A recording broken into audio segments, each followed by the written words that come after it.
Congress party किसी भी और बात के मुकाबले इस बात को लेकर ज्यादा बैकफुट पर है कि उसके नेतृत्व पर वंशवादी होने का आरोप है। यह भाजपा, खासकर प्रधानमंत्री नरेंद्र मोदी और गृह मंत्री अमित शाह के बनाए एजेंडे की 100% सफलता का संकेत है, जो कांग्रेस नेता ऐसा सोच रहे हैं। असलियत यह है कि आम लोगों के लिए राजनीति में या किसी भी कामकाज में वंशवाद कोई मुद्दा नहीं है। उल्टे भारत में दुनिया के किसी भी देश के मुकाबले वंशवादी राजनीति को ज्यादा पसंद किया जाता है। पहले कई बार इस पहलू से राजनीति की व्याख्या हो चुकी है और कई राजनीतिक जानकार दक्षिण एशिया की राजनीति के उदाहरण से इसे समझा चुके हैं। हाल ही में सबने देखा कि श्रीलंका के चुनाव में कैसे सरकार एक ही परिवार के हाथ में आ गई। राष्ट्रपति, प्रधानमंत्री, मंत्री आदि सब कुछ राजपक्षे बंधु हैं। बांग्लादेश में भी कई वर्षों से देश के पहले प्रधानमंत्री शेख मुजीबुर रहमान की बेटी प्रधानमंत्री हैं, परंतु कांग्रेस पता नहीं क्यों इस बात को नहीं समझ रही है। कांग्रेस को यह समझना चाहिए कि वंशवाद की राजनीति उसकी कोई कमजोरी नहीं है और न कोई अपराध है, बल्कि यह एक ताकत है और इसी ताकत से भाजपा को घबराहट है। कांग्रेस के एजेंडे की कोई चिंता भाजपा को नहीं,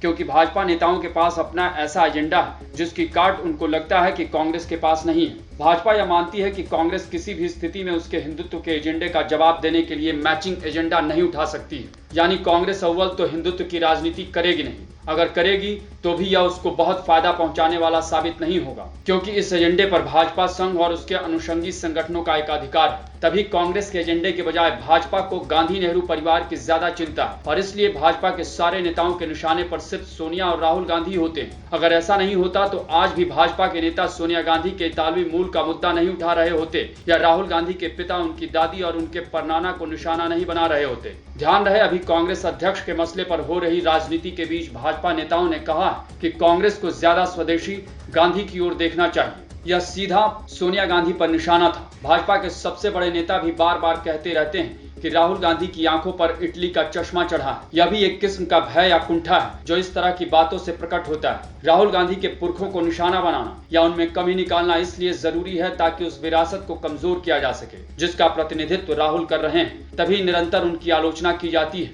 और उनके मौजूदा वंशजों को यह एहसास दिलाया जाता है कि तुम अनुकंपा की वजह से राजनीति में हो, वरना तुम्हारी कोई भी साथ नहीं है। यह माइंड गेम है जिसमें भाजपा का मौजूदा नेतृत्व अभी भारी पड़ रहा है। उन्होंने गांधी नेहरू परिवार के सक्रिय सदस्यों के दिमाग में यह कुंठा बैठा दी कि वे वंशवाद की वजह से राजनीति में। सोनिया गांधी भाजपा के इस एजेंडे को समझ रही हैं, पर वे राहुल गांधी और कांग्रेस के दूसरे नेताओं को नहीं समझा पा रही हैं कि भाजपा वंशवाद के आरोप लगा ही इसलिए रही है क्योंकि वह इससे घबरा रही है।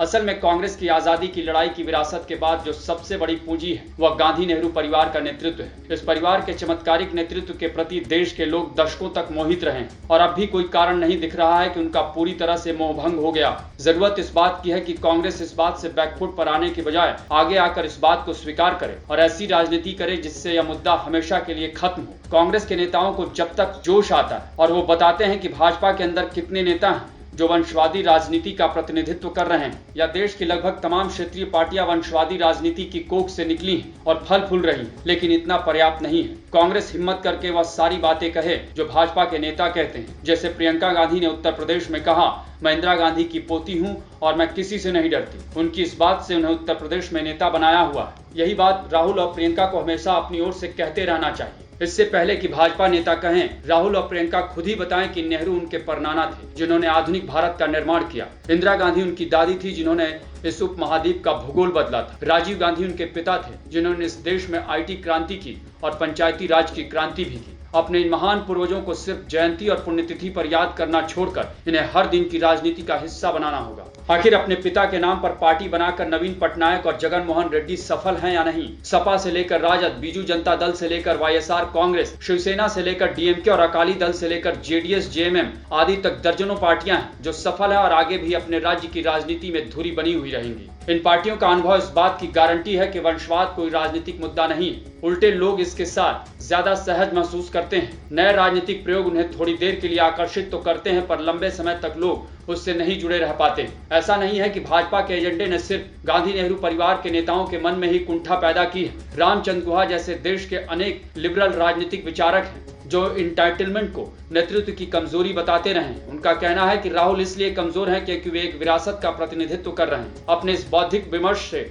वे असल में भाजपा के नैरेटिव को ही मजबूत कर रहे हैं। अगर वंशवाद की राजनीति इतनी ही खराब होती तो सोनिया गांधी कभी भी भारत की राजनीति में सफल नहीं हो सकती थी, पर उनकी कमान में कांग्रेस 2 बार लोकसभा का चुनाव जीती और उनके अध्यक्ष रहते एक ऐसा समय था जब 14 राज्यों में कांग्रेस की सरकार थी। तो वंशवाद कोई मुद्दा नहीं है। राजनीति में अलग अलग समय में सफल बनाने वाले मुद्दे अलग अलग होते हैं और कांग्रेस को उनकी तलाश करनी होगी। YouTube पर नया इंडिया टीवी की इस चैनल पर सब्सक्राइब का बटन दबाएं।